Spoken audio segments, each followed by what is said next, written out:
అల్లు అర్జున్ గారు నలుగురిలా నటించబోతున్నారనమాట. ఇది ఈయన కెరియర్లోనే ఫస్ట్ టైం అని చెప్పొచ్చు. ఇంతవరకు ఈయన డ్యూయల్ రోల్ కూడా నటించలేదు.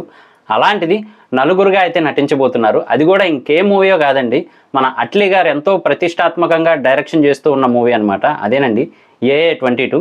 ఇక అసలు విషయంలోకి వెళ్ళిపోతే కనుక అల్లు అర్జున్ గారు తాతగా, తండ్రిగా, అలాగే ఇద్దరు కొడుకులుగా కూడా నటించబోతూ ఉన్నారనమాట. అంటే స్క్రిప్ట్ డిమాండ్ బట్టి ఆయన అలా నటించబోతున్నారు. మరి లుక్ అయితే మాత్రం చాలా డిఫరెంట్గా ఉండబోతుందని అర్థమవుతుంది.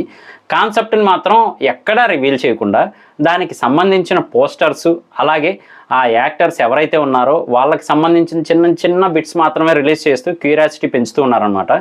నిజంగా ఇది కానీ వర్కౌట్ అయితే అల్లు అర్జున్ గారి రేంజ్ నెక్స్ట్ లెవెల్లోకి వెళ్ళిపోతుంది. ఇంకా ఆల్రెడీ తెలిసిందే కదా, పుష్ప మూవీతోనే దేశాన్ని షేక్ చేశారని చెప్పచ్చు. అలాంటిది ఇప్పుడు ఏకంగా ఇది కానీ సక్సెస్ అయిందంటే 4 రోల్స్లో ఇక మన కమల్ హాసన్ గారు 10 రోల్స్లో దశావతారం చేశారు. ఈ 4 రోల్స్లో కూడా ఈయన ఎరగదీస్తారని చెప్పొచ్చు ఓపెన్గా చెప్పాలంటే. సో మరి తెలిసిందే కదా ఆయన యాక్టింగ్ డెడికేషన్ ఎలా ఉంటుంది ఏంటి అని చెప్పి. మరి ఈ మూవీలో అసలు ఆయన క్యారెక్టర్స్ని ఎలా ఇంట్రడ్యూస్ చేస్తారు, ముందు అసలు ఆ ఫొటోస్ అయినా రిలీజ్ చేస్తే బాగుండు అని అయితే ఫ్యాన్స్ అనుకుంటూ ఉన్నారనమాట. సో చూద్దాం మరి అట్లీ గారి డిఫరెంట్ కాన్సెప్ట్, అలాగే సన్ పిక్చర్స్ వారి భారీ బడ్జెట్, ఇవన్నిటి మధ్య అయితే మాత్రం అల్లు అర్జున్ గారి యాక్టింగ్ నెక్స్ట్ లెవెల్లో ఉండబోతుంది అనమాట.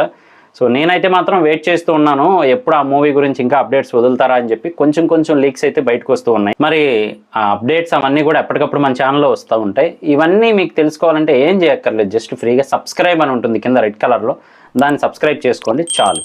నేను మీ ప్రసాద్, మళ్ళీ నెక్స్ట్ వీడియోలో కలుస్తాను. Love you all.